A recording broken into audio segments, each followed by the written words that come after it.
15ویں پارے اور سورہ بنی اسرائیل کے 90 رکوع کا آغاز ہے اور سورہ بنی اسرائیل کی آیت نمبر 78 ارشاد فرمایا اقیم الصلاۃ، تم نماز قائم رکھو، لدلوک الشمس الی غسق اللیل، سورج کے ڈھلنے سے لے کر رات کی تاریکی تک۔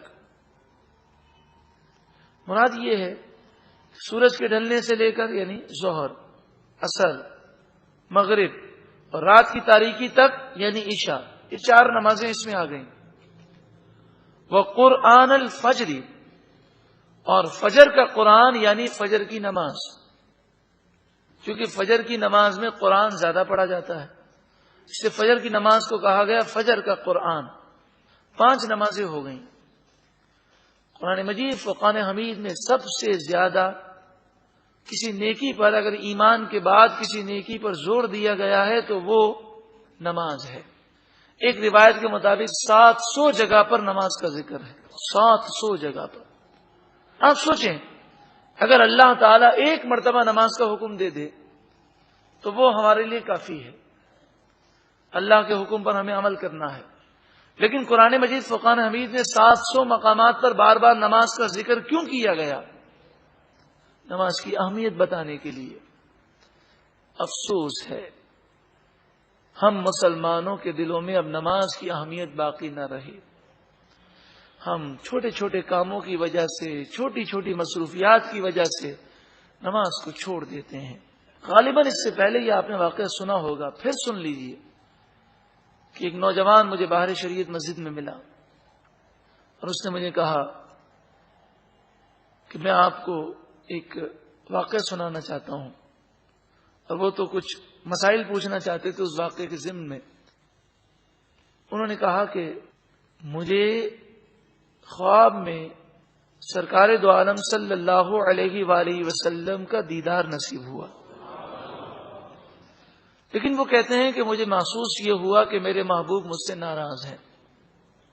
میں بڑا رنجیدہ ہو گیا۔ خواب ہی میں مجھے پھر کہا گیا کہ تم سنت کو پورا کرو اور نماز کی پابندی کرو، یعنی جو تم میں کوتاہیاں ہیں اس کو دور کرو۔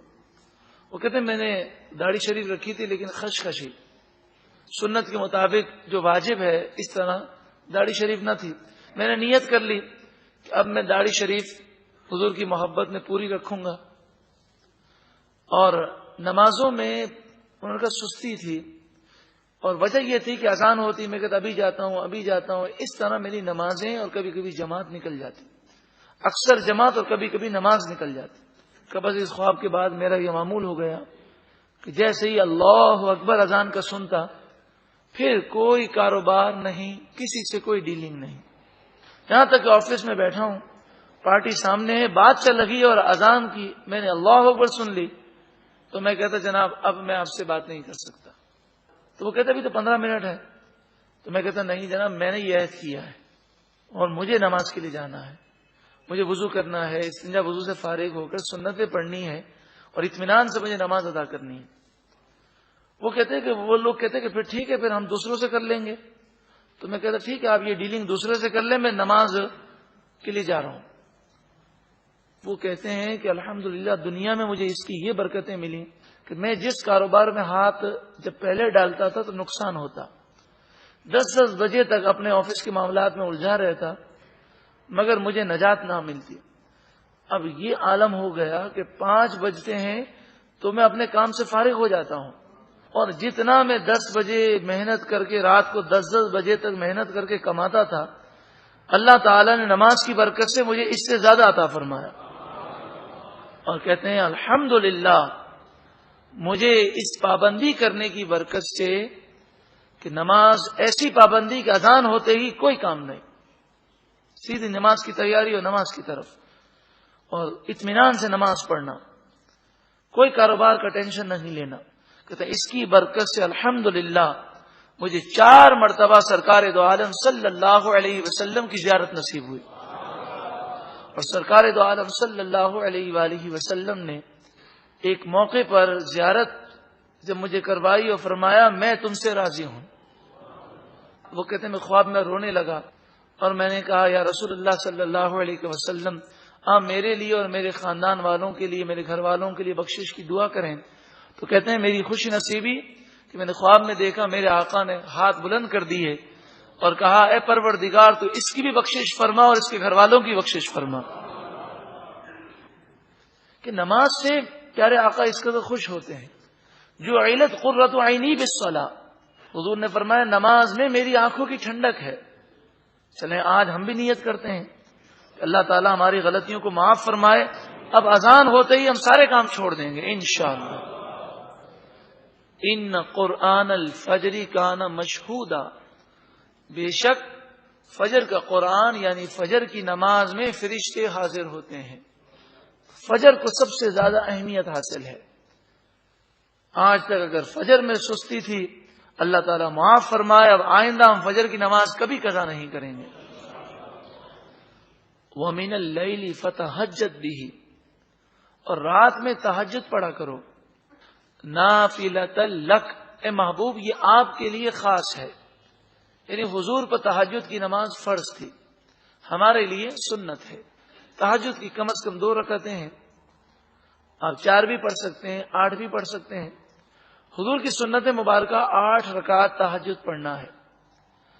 تہجد کے لیے حکم یہ ہے کہ عشاء کے فرائض پڑھنے کے بعد اگر ایک لمحے کے لیے بھی نیند آ جائے تو جب بھی آنکھ کھلے آپ تہجد پڑھ سکتے ہیں. تہجد کے لیے 12 بجے کے بعد پڑھنا کوئی ضروری نہیں ہے. عشاء کے فرض پڑھنے کے بعد اگر آپ تھوڑی دیر کے لیے بھی سو گئے جب بھی آنکھ کھلے آپ تہجد پڑھ سکتے ہیں. اگر کوئی شخص رات میں اس طرح عبادت کرتا ہے کہ آدھی رات وہ عبادت کرتا ہے اور آدھی رات سوتا ہے تو افضل یہ ہے کہ رات کے آخری حصے میں عبادت کرے. اور اگر کوئی رات کے 3 حصے کرتا ہے، 2 حصوں میں سوتا ہے اور 1 حصے میں اللہ کی عبادت کرتا ہے تو اس کے لیے افضل یہ ہے کہ 1 حصہ سو لے، پھر 1 حصہ اللہ کی عبادت کرے، پھر دوبارہ سو لے اور پھر فجر کے لیے اٹھے. لیکن فجر کی پابندی کرنا اور جس انداز میں بھی تہجد پڑھ لیا جائے یہ بہت بڑی سعادت ہے. کہ حضرت جنید بغدادی علیہ رحمہ سے کسی نے خواب میں پوچھا آپ کے وصال کے بعد کہ اللہ تعالیٰ نے آپ کے ساتھ کیا معاملہ فرمایا؟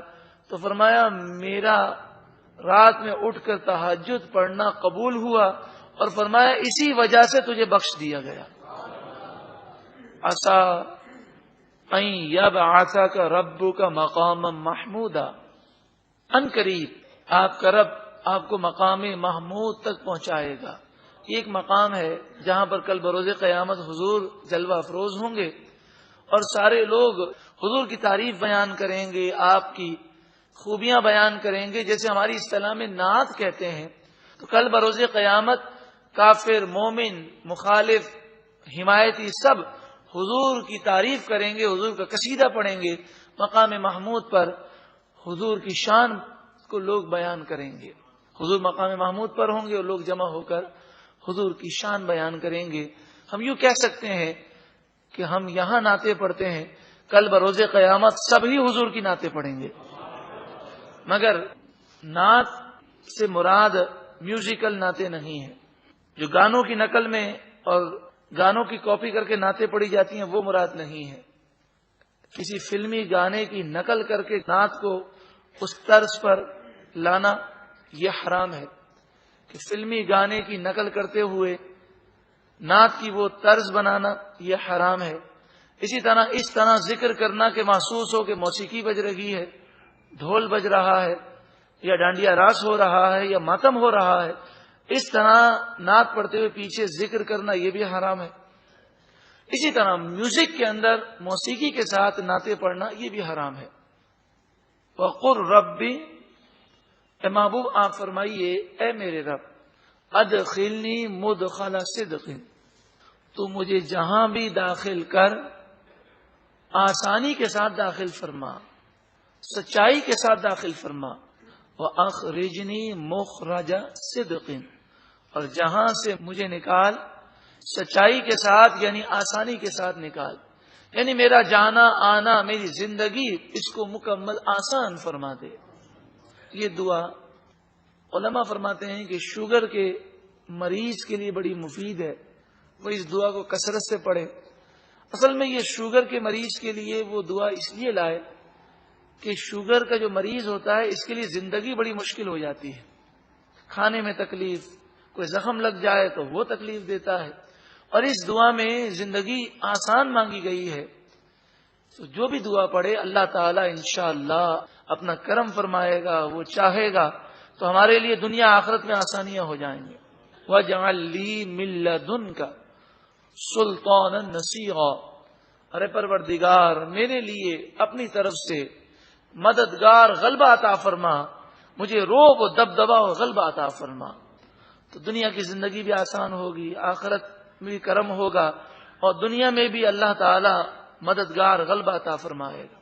وقل، ارے محبوب آپ فرمائیے، جاء الحق، حق آ گیا، وزاحق الباطل، اور باطل چلا گیا، حق کی فتح ہو گئی. ان الباطل کان زہوقا، بے شک باطل کو بالآخر مٹنا ہی ہے. باطل کتنا بھی سر اٹھا لے ایک نہ ایک دن اس کو فنا ہے اور حق کی فتح ہے. وَنُنَزِّلُ مِنَ الْقُرْآنِ مَا هُوَ شِفَاءٌ وَرَحْمَةٌ لِّلْمُؤْمِنِينَ، اور قرآن جو ہم نازل فرماتے ہیں اس میں مومنوں کے لیے رحمت بھی ہے اور شفا بھی ہے. قرآن شفا ہے. جو قرآن کو پڑھے گا، قرآن کو سمجھے گا، قرآن پاک پر عمل کرے گا، اس کی ظاہری، باطنی، جسمانی، روحانی بیماریاں اللہ تعالیٰ دور فرما دے گا. اس کے علاوہ کئی قرآنی وظائف بھی ہیں کہ جس کے پڑھنے سے، عمل کرنے سے بیماریاں دور ہوتی ہیں. وَلَا يَزِيدُ الظَّالِمِينَ إِلَّا خَسَارًا، اور ظالم تو خسارے ہی میں بڑھتے ہیں. یعنی قرآن سن کر بھی وہ گمراہ ہوتے ہیں، کیونکہ دل گندا ہو اور نور قرآن سے وہ منور نہ ہو، ایمانی نور نہ ہو، تو پھر کوئی نور قرآن سے منور نہیں ہوتا. قرآن تو منافقوں نے بھی سنا، قرآن تو کافروں نے بھی سنا. اللہ سے دعا مانگے کہ اللہ تعالیٰ قرآن کے نور سے ہمارے قلوب کو منور فرما دے. وَإِذَا أَنْعَمْنَا عَلَى الْإِنسَانِ أَعْرَضَ وَنَأَىٰ بِجَانِبِهِ، اور جب ہم کسی انسان پر انعام فرماتے ہیں اور اسے نعمتیں دیتے ہیں تو وہ اعراض کرتا ہے اور کنارہ پکڑ لیتا ہے. وَإِذَا مَسَّهُ الشَّرُّ كَانَ يَئُوسًا، اور جب اس پر مصیبت آتی ہے تو مایوس ہو جاتا ہے. یعنی مصیبت میں اللہ کو یاد کر کے اللہ سے امید نہیں رکھتا، مایوس ہو جاتا ہے، اور مصیبت دور ہو جائے تو مغرور ہو جاتا ہے، ناشکرا بن جاتا ہے.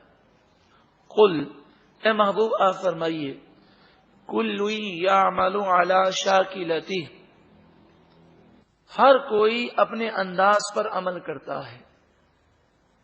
کوئی جنت میں جانے والے کام کرتا ہے، کوئی جہنم میں جانے والے. ہمارے لیے نصیحت ہے کہ تم کون سا انداز اختیار کرو گے. فَرَبُّكُمْ أَعْلَمُ بِمَنْ هُوَ أَهْدَىٰ سَبِيلًا، اور تمہارا رب خوب جانتا ہے اسے جو زیادہ ہدایت کے راستے پر ہے. اے پروردگار، اس آیت کے صدقے میں ہمیں بھی ہدایت پر استقامت عطا فرما.